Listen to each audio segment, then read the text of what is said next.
Hello and welcome back to my YouTube channel. Good to have you here for these crystal one-on-one conversations. We are on location at La Casita Restaurant and Lounge along Intinda 2 Road, a lovely green spot.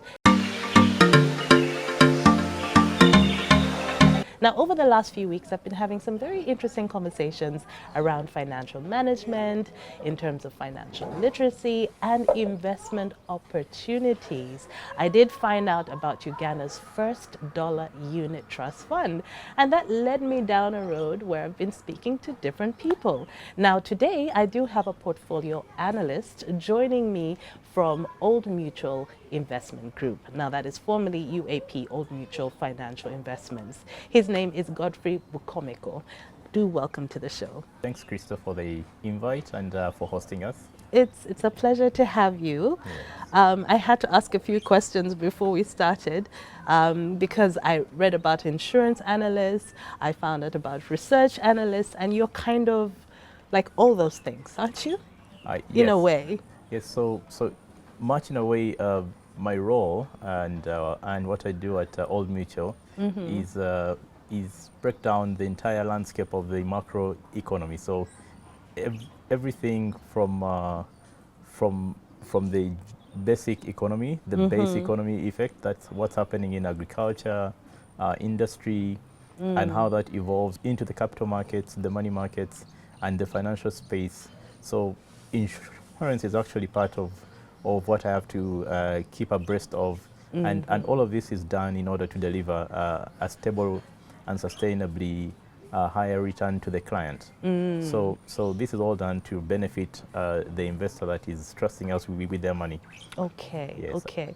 Whenever you hear that someone is an analyst, well, I tend to think that there's a bit of a love affair there with numbers. Is that the case for you?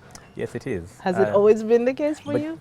You see, normally we relate or cannot analysts with numbers, but analysis is also qualitative. So very much after you've gone through all the models and the complexities, oftentimes the qualitative aspects, the speeches people make, the data. If you look at even what AI is doing now, they're having cognitive models of AI, which are simply reading qualitative aspects of people or situations, all the scenarios, and that is meant to merge both the numbers and the qualitative or the non-numerical aspects of whatever you're looking at. And a good analyst has to be able to merge those two. To bring the two together. That's when you get the story right. Because yes. Numbers on their own will not give you the full picture. Yes, they wouldn't. So this is when I ask you, okay, what did you need to do to become a portfolio analyst in the space that you are right now?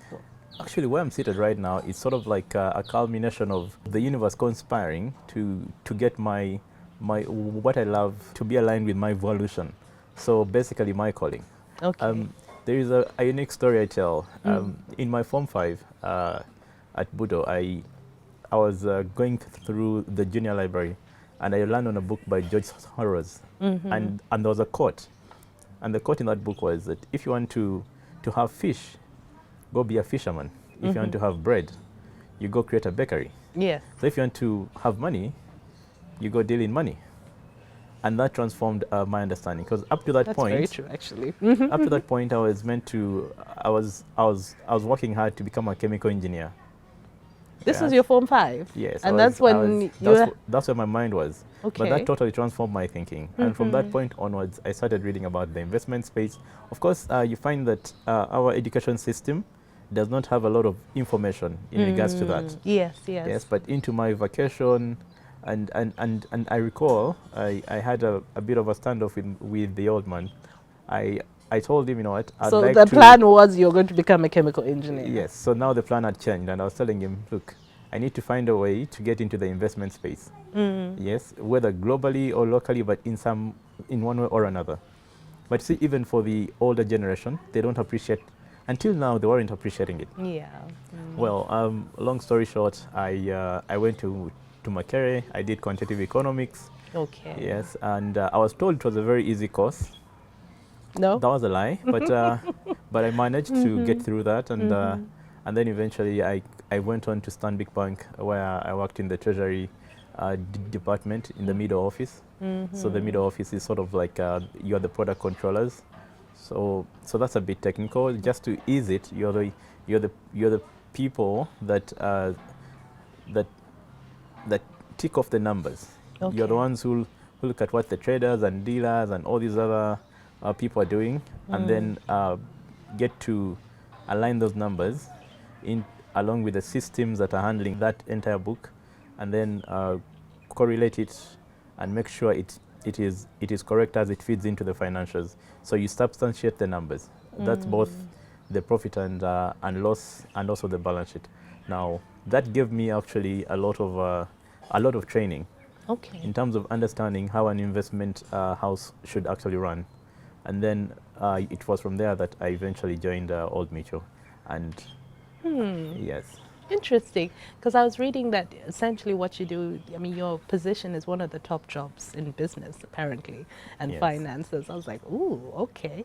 And you identified this path for yourself, because in many cases, sometimes people will learn, like in your case, you read about money, and if you want to be in that space, you must position yourself there. Yes. But sometimes it's about mentorship, but I like that you pointed out that our education system is still a little lacking in terms of that direction and the clarity of opportunities out there. We're learning more now, but like for your father's generation, I mean, when you'd say investment banker, they'll be like, those people, Wall Street, outside countries. Yes, true. And we didn't even think that we had investment opportunities actually here in Africa and in Uganda as we speak. So I imagine the landscape has changed a whole lot. Actually, for a long time, my parents believed I was on the wrong course, simply because anyone they would consult would tell them there are no opportunities, investment-wise or in the finance space, there it in is. Uganda and East Africa. So all they'll say How did that that the feel? opportunity is actually limited. How did that feel for you? You see, in most cases, if you're having a discussion with someone and you want to convince them, you simply get more information, and then you keep feeding them with that information. Eventually, they get to the same level of understanding of what's happening. So I kept on educating him on the fact that it's the trend that you have to bet on, and not what has already occurred. So you kind of have to jump in early and see the signs, and you did. True. Did you have any other like-minded people that you were able to take this journey with? Yes, I did. I did meet some along the way, and we got to be very close. On the other hand, you see, George Soros's statement was about money. Yes, but you see, once you get into the investment space, you find that your evolution or your calling goes beyond making money. It now gets into the aspect of enabling people to actually achieve true financial well-being. My very first actual client was my very old man, and it was at that point that he truly appreciated what that journey meant, not only for him but even for the wider economy. And then he gave his blessing and said, you can go find a way to either create the opportunities or to take advantage of trends that are coming.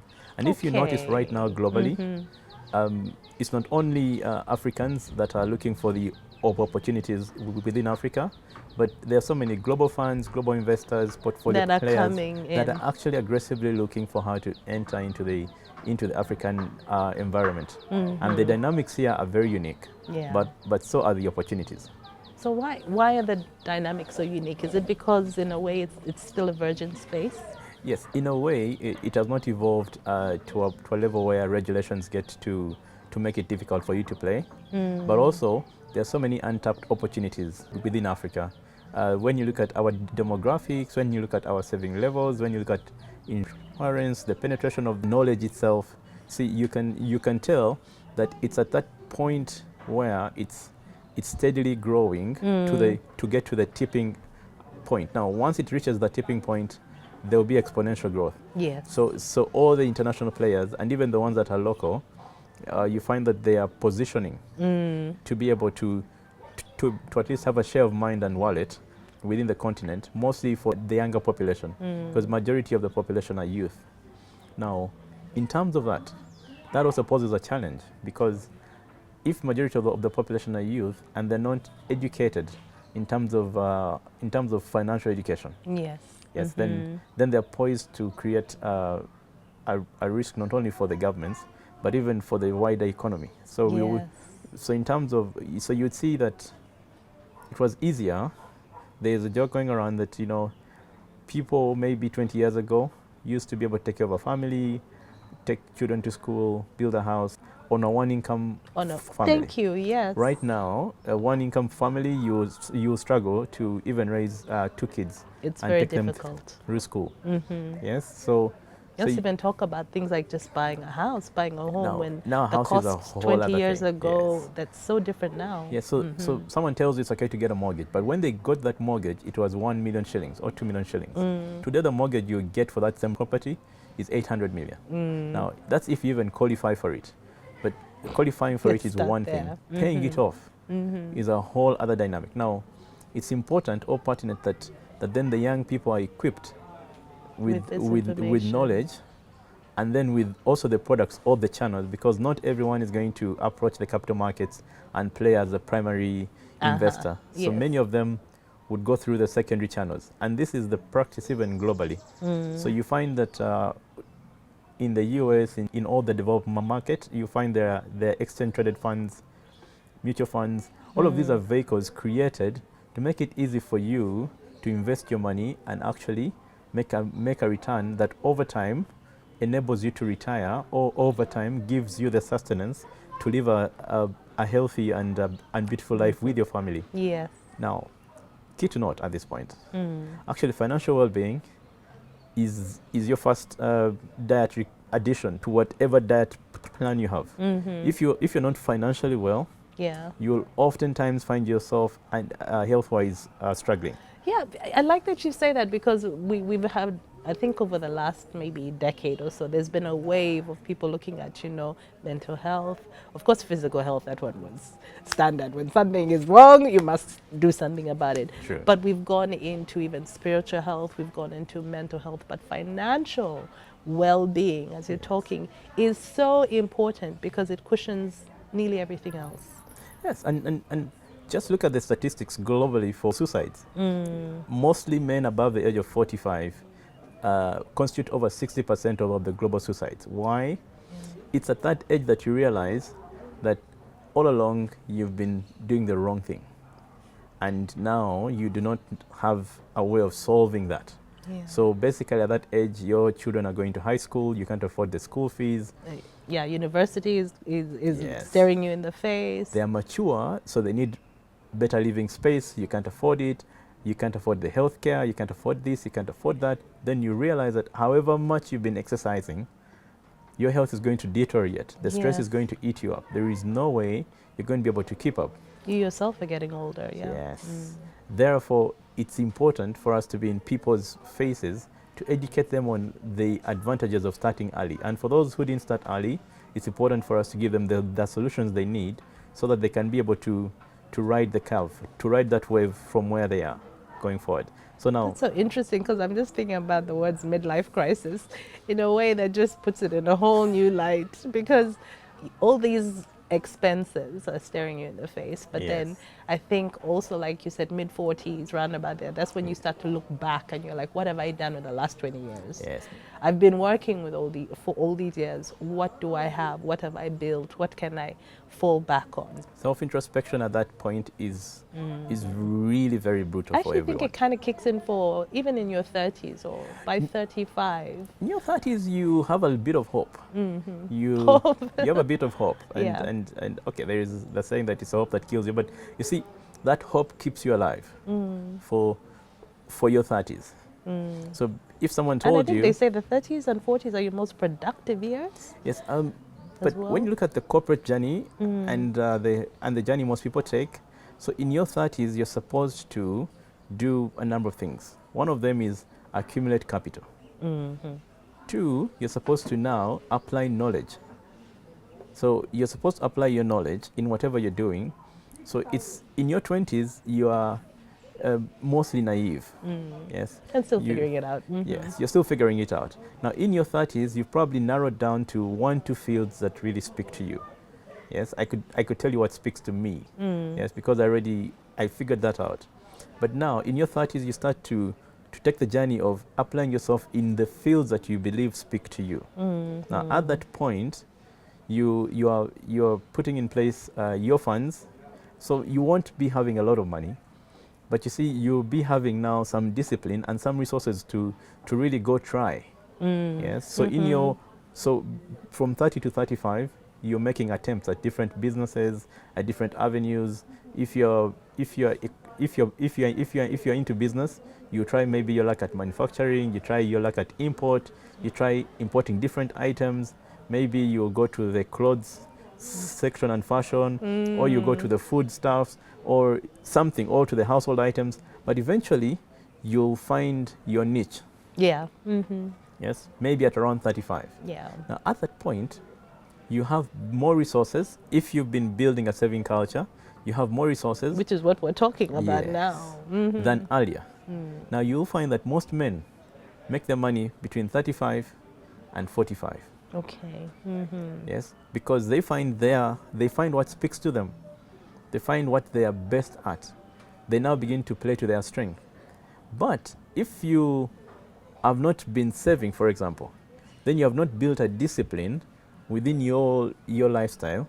So it's very likely, highly likely, that you haven't even found your niche, because finding your niche is intentional.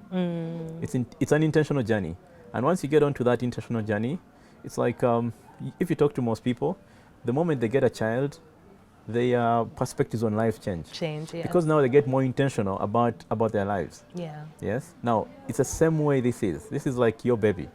Yes. This is your financial journey. That is your baby. That is something you have to take care of, because eventually it will take care of you.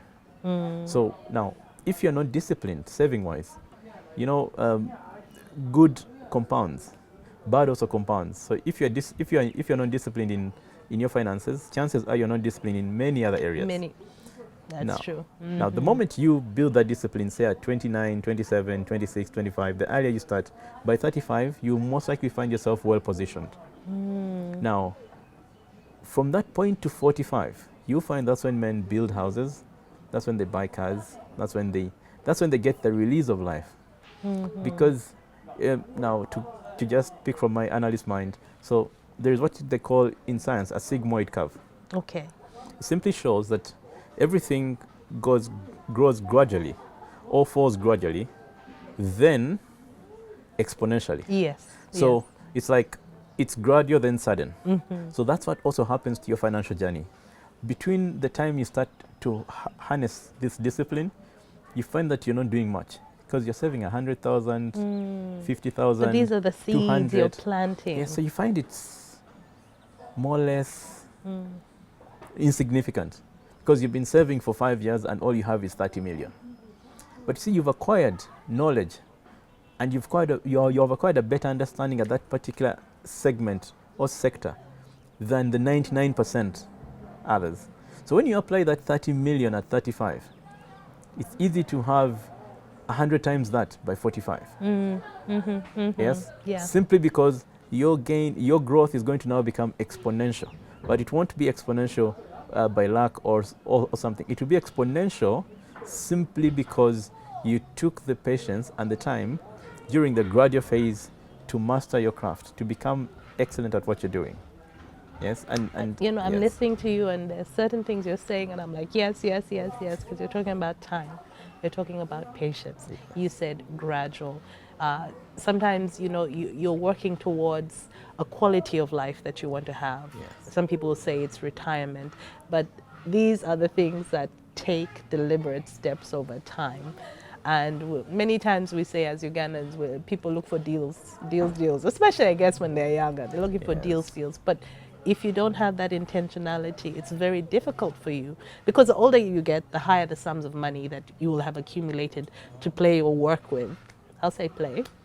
Yeah. But, to use, again, to build even further.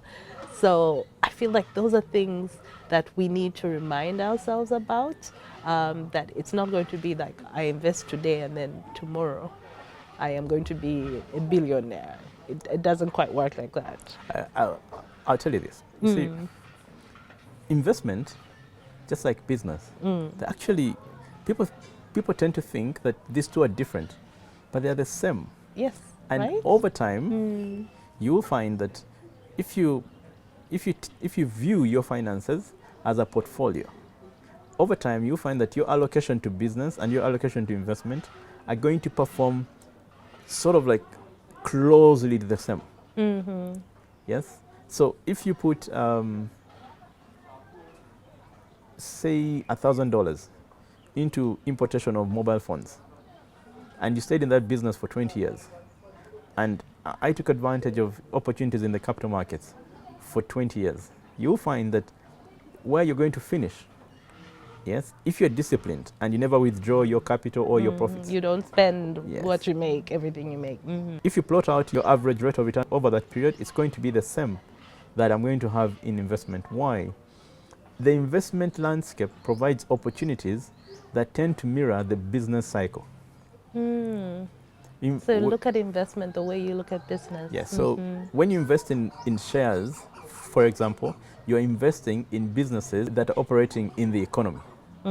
So that means that your return, your dividend return, capital gain return, in most cases, is going to reflect what's happening in the macro space, in the economy. Yes, so you find that because of that, even people who are doing Juakali business will have a similar return.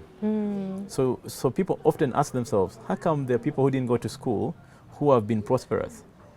It's because they have the discipline, and even though they are playing in the Juakali or the downtown space, they are actually playing in the same macroeconomy. They are facing the same dynamics. Yeah. So the investor and the businessman are doing the same thing. But as you make your allocation in that portfolio, you have to consider your personality. Because there are people who are very good at street smart, they are at the hustle. Then the people who are not good at that. Yes. But when the sun rises and sets, the shilling you earn and the shilling I earn are the same. So it doesn't matter whether you sweated a lot for it, and maybe I simply positioned a portfolio and also earn the same shilling, it's the same. Yeah. And when you look at, critically, when you look at most businesses, it's very rare to find a company that returns over a long-term horizon, say 15 years, 20% return year on year. It's very difficult. Yeah. The average return on investment over time is there about between 15 to 18%, Yeah. which is also the sort of return you're going to get in capital markets. So it depends. If your personality is pro-business, then definitely. But if it's not pro-business, then you need to go into investments. But even then, whether you're successful at investments or at business, you need to build a portfolio that is calibrated to be able to play in both spaces. So you take advantage of business, you also take advantage of the investment side. Yes, yes. To have that sustainability. And you see, this entire discussion is to enable people out there to get to know and understand what it takes to be financially well. Yeah. And the more people embark on that journey, the happier we are. That is true. And also just to understand that, like you said, the landscape has changed. There's way more opportunities right now. When you were talking about, someone's personality, I was thinking also about how sometimes some people are risk averse. Yes. There are some people who have an appetite for, high risk investments, and other people are like, no, maybe you're used to your normal job, you just want your money sit somewhere and nicely, slowly, consistently continue to make, more money for you. Yes. And now we're beginning to see these opportunities. I wanted to ask you about unit trust funds, because I feel like in a way it almost became a buzzword a few years ago. Yeah, true. Personally, I also found out about unit trust funds a couple of years ago, and I jumped in, and I'm seeing it really working for me. For your average Ugandan who's listening right now, what is a unit trust fund? So first I'm going to scale the conversation of the personality into the unit trust fund. Okay. So when we look at someone in profiling them, yes, we consider their age, yes, and then their age can tell you, I'm just going to make it very simple. We consider many other factors, but just to go with age.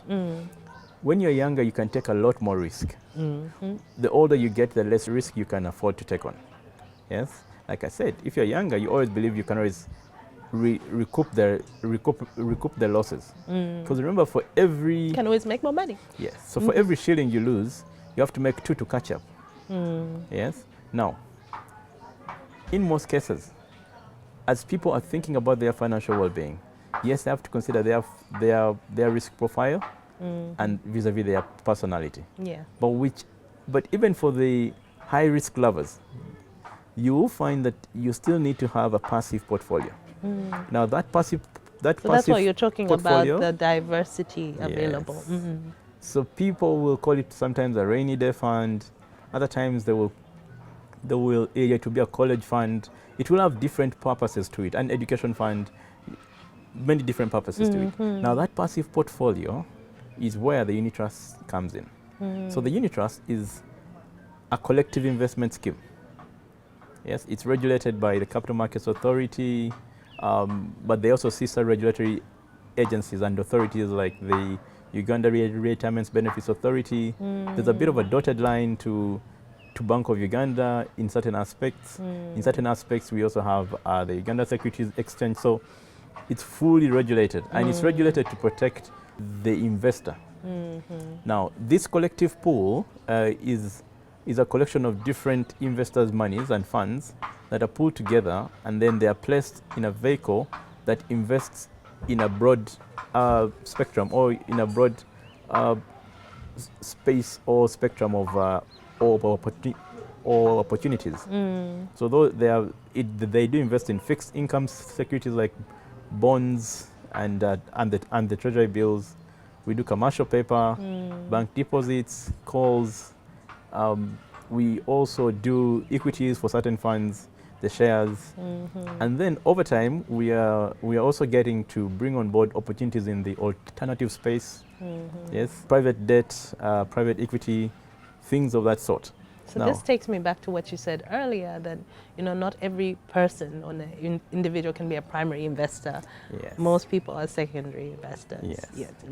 Now, what is the main objective of giving you this entire landscape or this entire basket of investment products that we invest in? It is so that, one, we preserve your capital, and then two, give you an above inflation return. Yes, so that over time you can see cumulative growth. And what is unique about Old Mutual is that with Old Mutual, your money compounds daily. Yes.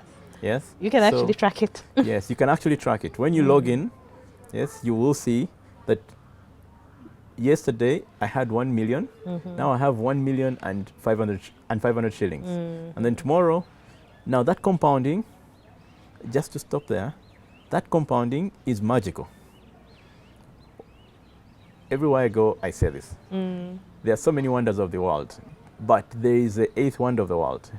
The eighth wonder of the world? The eighth wonder of the world is compounding effect.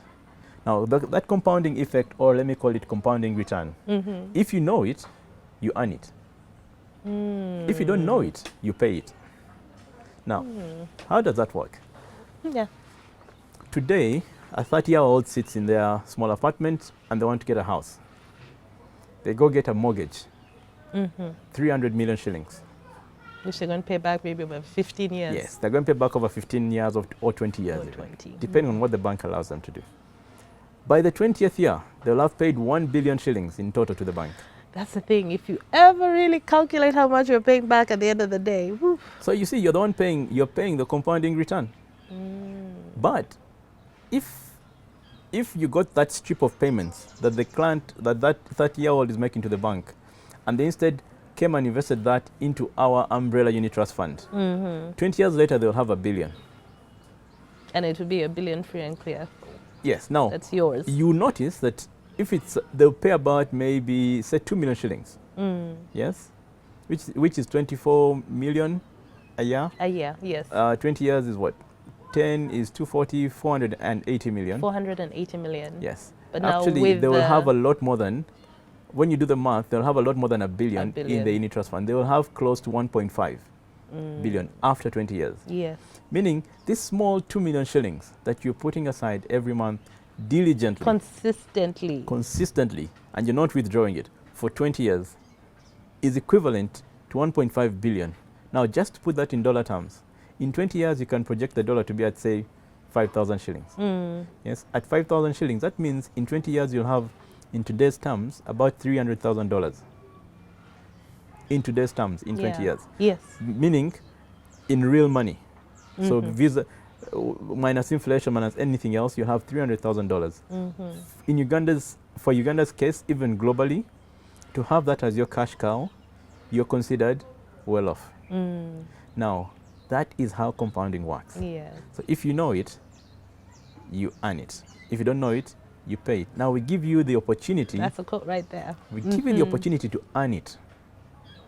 But the discipline is on your front. Yes, it comes on your side. Yes. Now that's the purpose of the unit trust fund.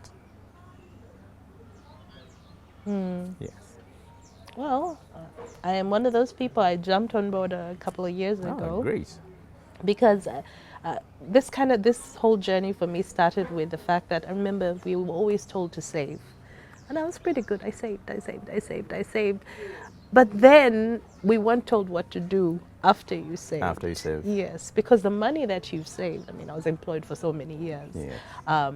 The money that I saved, I wish I had started earlier knowing these things. I know them now, but I didn't know then. So I had my savings sitting, looking pretty, but I wasn't making my savings work for me. Yes. So I'm like, everyone needs to know this information, that you can do this. It's important not to just let your money sit in the bank. Yes. Like, let it work for you. Because then it's working for the bank, really, at the end of the day. Okay, so there are different kinds of unit trust funds, though. Yes, true. So under Old Mutual Investment Group, what unit trust funds are we looking at? So currently we have 4 products. Okay. We have the money market fund. Now the difference, the key feature of the money market fund is the fact that it invests in instruments that have a maximum duration. The portfolio must have a maximum duration of 24 months. Okay. Yes. Now, why is that the case? Because the people who want short-term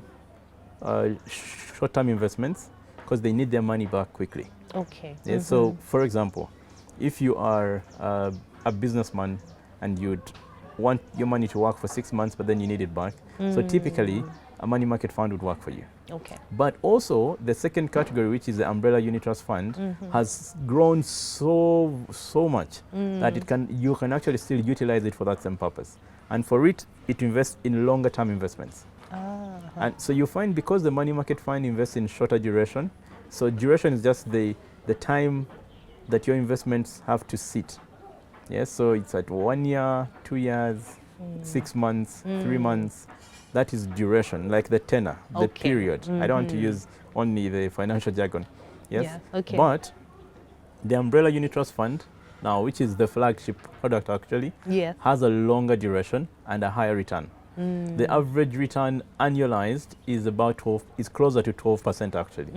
Yes. Now, just to provide confidence at this particular point, Old Mutual Investment Group is in 13 African countries, and in Uganda in particular has a book north of 2 trillion. That's how much has been invested. So anyone who has not yet come on board is actually quite disadvantaged at the moment. They need to come on board and then start that journey with us. And that journey is very easy to start, but I'll explain that later on. Now, the other fund we have is the balanced fund. It's the UAP balanced fund. Okay. Now, why use the word UAP? You already mentioned it. Yes, we are transitioning from UAP Old Mutual Financial Services to Old Mutual Investment Group. Now, the UAP balanced fund has one key feature. It includes a component of equity investments, so shares. Yes, the stock market. So it gives you exposure to that. Yes.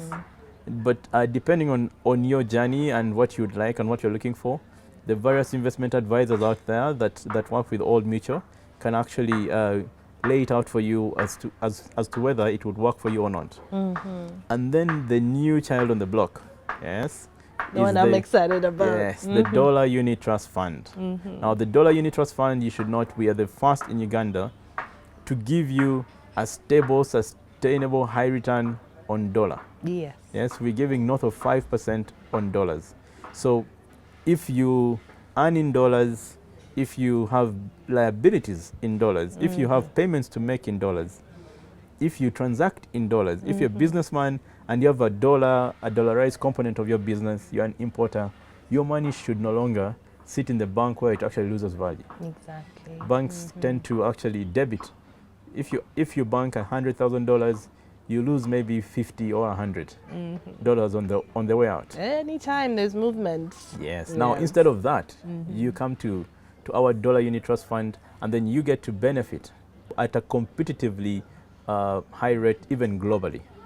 Yes, we are giving 5%. If you compare with the US Federal Reserve, their return is averaging around 4%. We are considerably competitive. Yeah. Yes. Yeah. So now that is our latest product, and so many people have come on board.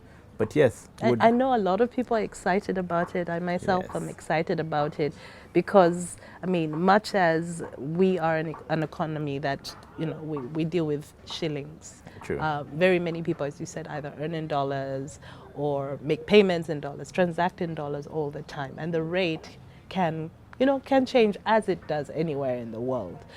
Personally, I looked at certain things like, I don't want to give away too much, but like one of the areas that I've earned in dollars over the years has actually been my YouTube channel. Yes. After being taxed, but my YouTube earnings have always been in dollars. But then in terms of investing here, I would have to, Convert to you. to Uganda shillings. So it's exciting to know that, oh, okay, if I do get dollars, I can do something. My child has a YouTube channel and she made her first $1,000, which I've been keeping for her. So now I can also invest for her. Yes. Those kind of things. So it's exciting because most people thought that, hey, as a Ugandan, an average Ugandan, we don't have access to these opportunities. Yes, and now they're here.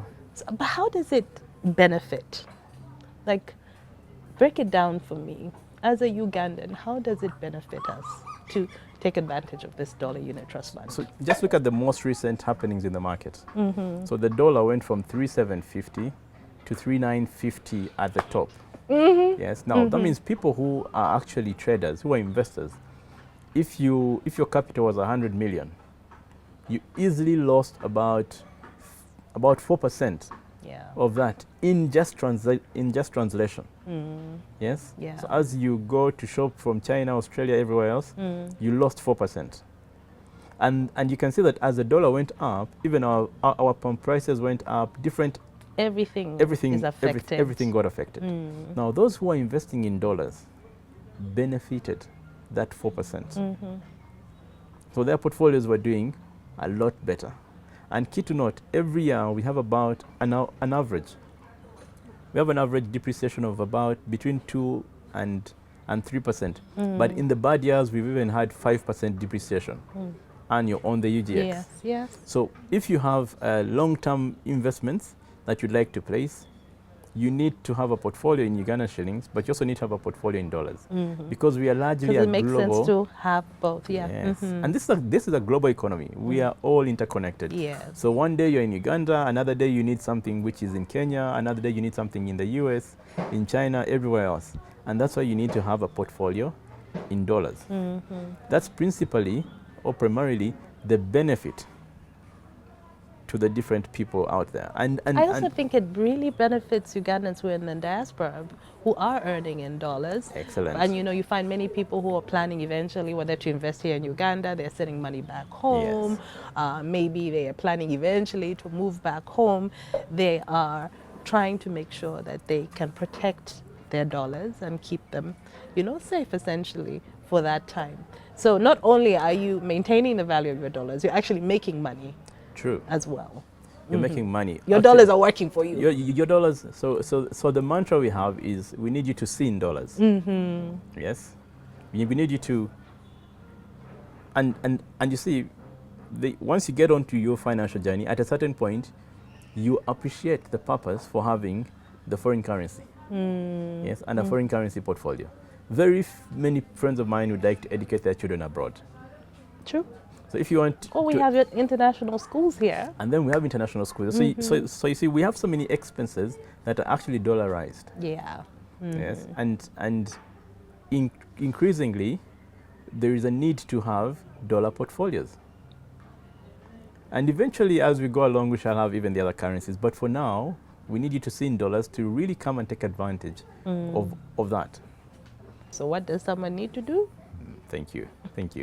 So for the dollar fund, you need a minimum of $1,000, but then topping up or withdrawing is in quantums of $100. Ah, okay. Yes, and then you need to talk to any of our investment advisors. They can give you guidance, but the process is simple. There is a sign-up form.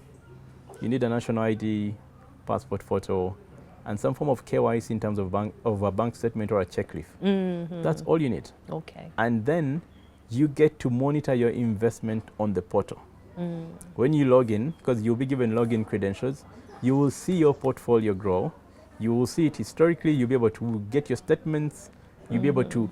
So this is some people rely on the monthly very statements. transparent. But it's also quite a nice thing to You can just be even able get a to daily statement. see what's happening. Yes, with us you can even get a daily statement. So as Old Mutual Investment Group, there's some changes happening at the moment, I believe. And even in terms of your customers accessing the system, there's some changes happening. Tell me about that. Yes. Now you see, at Old Mutual, our most important proposition to the client is customer service. So we are bettering, we are enhancing your experience so that your customer journey with us is even far more enjoyable. Okay. Yes, so what we are doing now is we are onboarding a new system. We call it the Unit Master System. Unit Master System. Yes. Okay. And it will be ready and launched on the 15th of this month. So that's something we can look forward to? Yes, you should look forward to it. And for the existing clients, you're going to find that this is going to be very seamless. So we are putting away a lot of the manual back-end processes, and we're making it real-time and a lot more seamless. For example, when you're signing up, you can do a self-sign-up. So if you want your friend to sign on, they can sign up themselves right then. So you no longer need to send documents to us. So it's going to make it so much easier. Far much easier. Our different investment advisors and the various agents can also guide you through that process real time when you're seated with them. For example, right here, you could sign up at this very moment, and your account will be opened, and your investment journey starts. Okay. On the other hand, you will also be able to download your statements on your phone.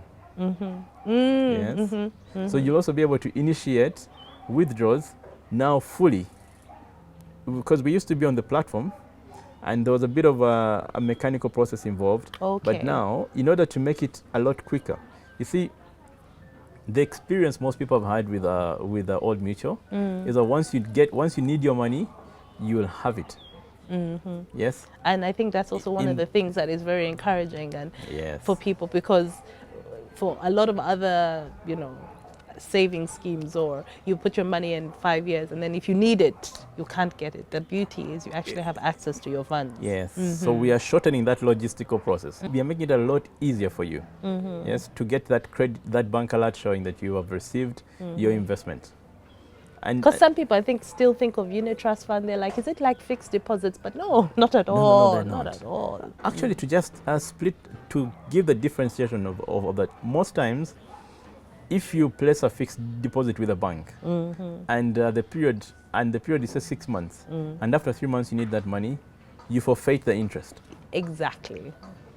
You lose the interest. You're penalized essentially. You're penalized heavily. And also, the unit trust fund is very tax efficient, meaning you're not going to incur a high tax on your return. Yes. Yes? Because that's important. Actually, there'll be no tax for now on your return. And then, for the unit trust fund, if you put your money on Monday, and say 3 weeks later you want the money, you withdraw it. There is no penalty. There's no one saying no, but you see. So it's an open system, yes? Yeah. Because there is a daily valuation and daily tracking, and the system is fully automated for that. Yes. So that even makes it easy for some people, because they can remove money and then put money back, and and you constantly have that fluidity over time. So you can even operate it like a bank account. However, the objective is your financial well-being, which is and for long-term. that you have to have a long-term view. So if you want to really benefit from it, you must have a longer-term view. For example, if you put 1 million shillings today and you check after 6 months and you have 1,500,000 shillings. You feel like, maybe I would have made a lot more elsewhere. But if you put 1 million every month for 5 years, when you see the number, your investment balance, you will be able to, for example, if at that point you want to build a house, you'll be able to put up the entire shell. Yeah. Yes, and be left with only painting and a few other finishings. It is an aspect that once the discipline builds and we take the journey with you, you will now be able to appreciate the benefits of that. The accumulation over time that you Yes. can actually watch again in real time. True. But it always boils down to discipline. It boils down to discipline. And discipline And is the informed younger by the you mind. are, the sooner you know this, the better off you are. Yes. But even for people who are significantly going into old age, and now I'm going to go into some form of retirement discussion. Yes, yes.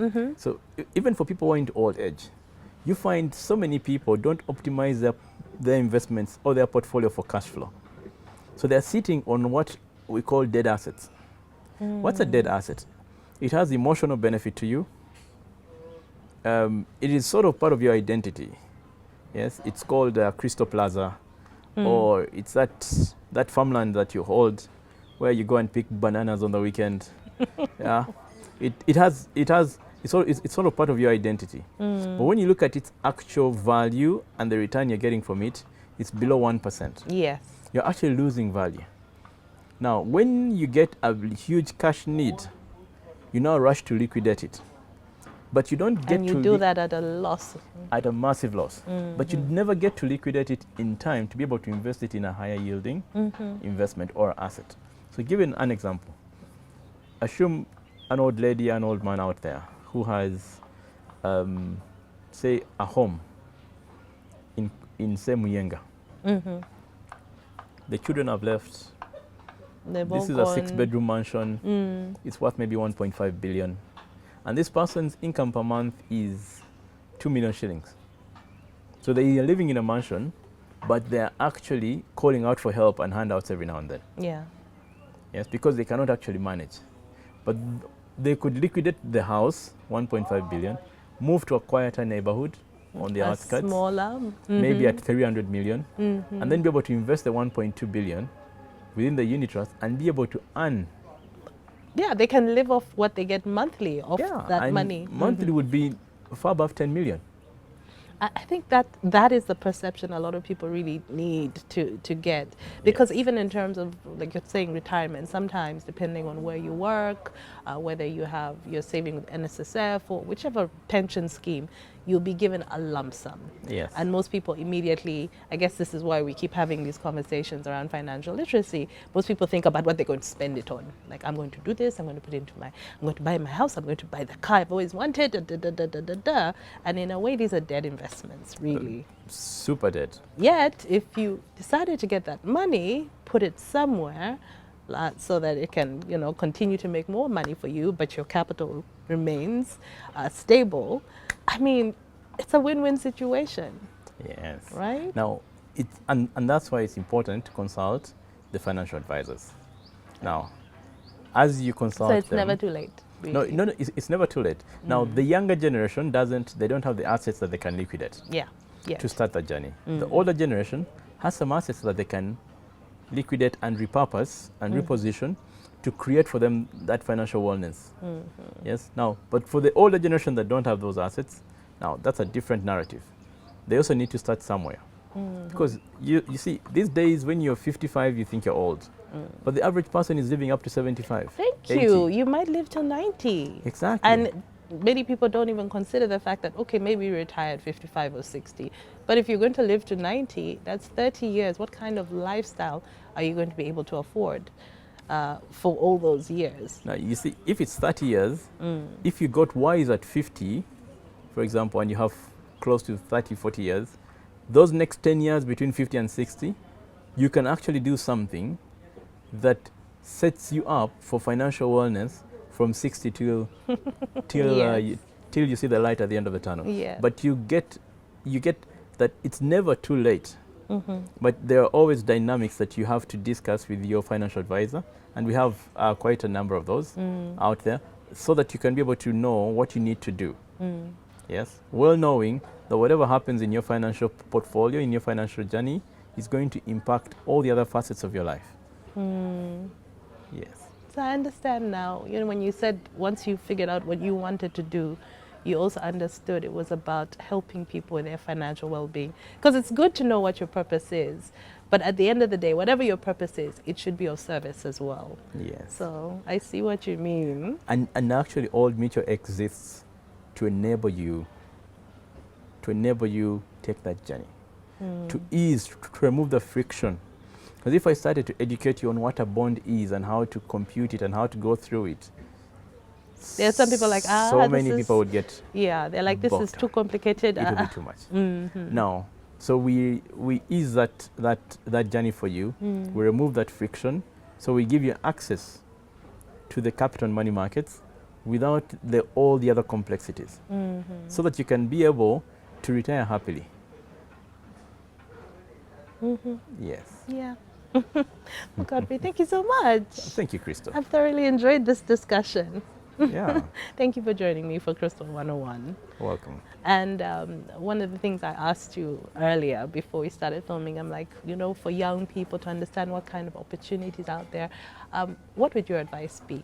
I mean, we're talking about people who are also older and how they can plan for retirement. But there are a lot of people who are starting their journey, starting their careers. Yes. And the way you're able to kind of identify earlier on, the direction you wanted to head in. What's your advice? Oh, by the way, I should say this. I did have close to 1.5 year sabbatical, figuring out what I really wanted to do. Oh, but there you go. So it's very intentional when it comes to that journey. But there are so many things we do as young people that don't necessarily benefit us long term, but they appear to be profitable. They appear to be expedient in that moment, but they are not.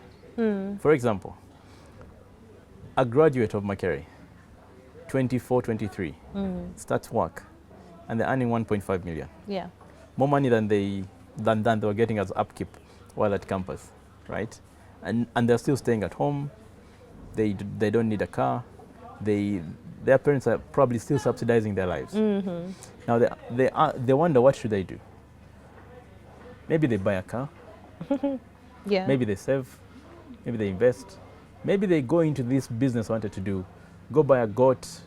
They tell them every one goat will be 10 goats at the end of the year.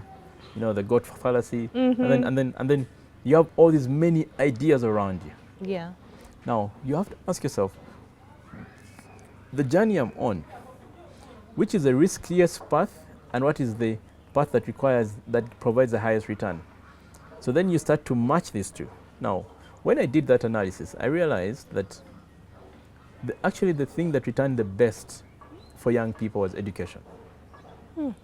Okay. So if you're 23, 24, and you want to invest to be able to position yourself for retirement, yes, early retirement, one, you need to, so education is not only the formal education. Yes. One, you need to figure out, you need to figure out that you need to start on the journey of discovering yourself. Because we never go through that journey in school, not even at university. But once you're done, if you're lucky enough to start in university, better for you. But we are now speaking to a young person who's done with campus. You need to first figure out that you need to start figuring out what that journey is for you. Who you are, what you're good at. Yes. Or what you'd like to become good at. Yeah, okay. Yes. Because that takes time. 10,000 hours at anything and you're globally above average. Actually, you're expert level. Anything. So you need to figure out what speaks to you. Not what pays the highest return, not what field pays the highest paycheck, nothing. What is good for you? What really speaks to you? Now, you need to figure out that. Now, then you start educating yourself in that particular aspect. So if you need to go get a master's, a professional qualification, they range from between $3,000 total cost to maybe 10,000 or 15,000 at the most. So even someone who is earning 1.5 million and they're fully subsidized by their parents can slowly take on this education journey. Now you will find that over the next 15 years, this 10,000 you've put in educating yourself will return. That investment in yourself. That investment in yourself. Given life, it's going to return an infinite number. Yes? But educating yourself does not stop at you going to a formal institute and taking, or another university and taking a formal paper. It also involves you buying books, you interacting and networking with people who are ahead of you in the field that you've taken interest in. And taking advantage of how many online courses are available. Yes. So many. So there's so many online courses. There's so many people out there willing to give you the knowledge. But far fewer younger people asking the critical questions. Yeah. So once you get onto that journey, you find that your mental thinking, your mindset will get further refined. Initially, it won't be as fully baked as you'd like it to be. But given 2-3 years on that journey, it's a learning curve anyway. Yes, it's a learning curve. Yes, 2-3 years on that journey, you will now be well suited. So that's when you find someone who is say 30 or 32, 31, in a position you wouldn't think anyone else would have made at that age, simply because for those that get in on merit, it's because they started refining their mindset early. But even for people who are 28, it's not late, even 30, because the opportunities are broad. Because you will find that the average young person, the average youth, is not well aligned, is not a critical thinker, has not taken time to invest in themselves. So that is true. So they bring very little value to the marketplace. Now, the moment you refine first the value you bring to the marketplace through self-education, yes, and then that networking and the growth, so you get so many mentors in that in those different fields. Not mentors that are going to connect you. No, not looking for connections. No, you're looking to learn from these people. To learn from them. Yes, and hopefully provide them some form of value too. Because if you're exchanging value, you need to be providing value. Yes. Yes. Now, that is on the personal side. Now, when it comes to the investment space, yes, you've now gotten through that aspect, the aspect of yourself, and you're now self-educating. When it comes to the investment space, you have to know that you're going to build the discipline from the beginning. So it doesn't matter if you're saving 100 or 50,000 shillings every month. Yeah. You start somewhere. You start somewhere. So you start early and you start and keep that momentum. Like I said, good habits compound. If you're diligent in the little, you'll be diligent in the much. You will be able to even focus on your education, on your health and everything else. But again, remember, young people need to take higher risk. So you sort of have maybe a 10, 15, 20% portfolio that you're saving in the passive investment. Yeah. Then you have 80% that you're investing between your education and any other risky venture that you believe speaks to you. If you want to buy a border and hire it out, if you want to put up a restaurant, maybe you love cooking, you can try your culinary arts. If you love fashion, you can put up a boutique. Because you are finding that thing that works for you. You're iterating. So you go and start iterating. Yes. But you know that you're going to iterate and probably lose all the money you put in there for maybe 3 years. But the moment you find what speaks to you, what naturally comes to you, because you could start out, I've met many people, they start out in bags, they end up in shoes, then they move on to glasses and cups. Then for some reason, they understand that they actually are very good at manufacturing gorillas or something, or some form of confectionery. Yeah. And at that point, they're like, this is it. So it doesn't matter that they lost money in the other 3 ventures. That iteration, that constant discussion that they are having internally, that iteration enables them to figure out exactly where they need to be. And that knowledge all adds up to come and make them invincible in that field. Wherever you find yourself. Yes. Because we can't all do the same thing. We cannot. But we never know upfront what we're going to be doing eventually. Yes. So, I mean, people abroad start pushing their children to discover themselves at the age of 10, at the age of 11, 8. Yes, very early 12. In life. So here we're starting in our early 20s. So, but it's important to start with that journey. So as you iterate through these different channels, whether you're going into, you could be a medical doctor and find yourself instead enjoying mechanics. You could be, I have a friend who educated in Uganda as a teacher, then he moved to the US and studied medicine. But when he was educating as a teacher, he wasn't even teaching sciences. But then later on he realized, you know what, actually, on the weekends I'm always at the pharmacy, I'm always helping out these guys in medicine. I actually have a passion for this thing. So they got a scholarship. Yeah, there you go. They found themselves in the US. They got a small job, finished that scholarship, then went to medical school. And now they're doing very well there. So you see, you start to position yourself and you start to find your journey. Not the journey others want for you, but your journey. Yes. And I think that's important. We need to say that more because I feel there's so much pressure now on young people to have found your passion, found your purpose, like, you know, your meaning for life. How can you know that very early on in life? It takes a while to get there. It's going to take a while. And you have to be open. Exactly. Open to the youth are getting stressed. They're getting mental issues and all these things, depression and all that, because they believe, they're told, you're now 24. You must already know. Yeah, if you by don't now know, you you're should probably know. dumb. No, look.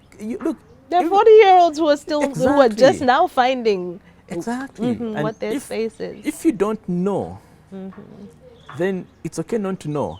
It's just But not what okay. are you doing not about to, it? Yes. So the question should be, are you doing something about your not knowing?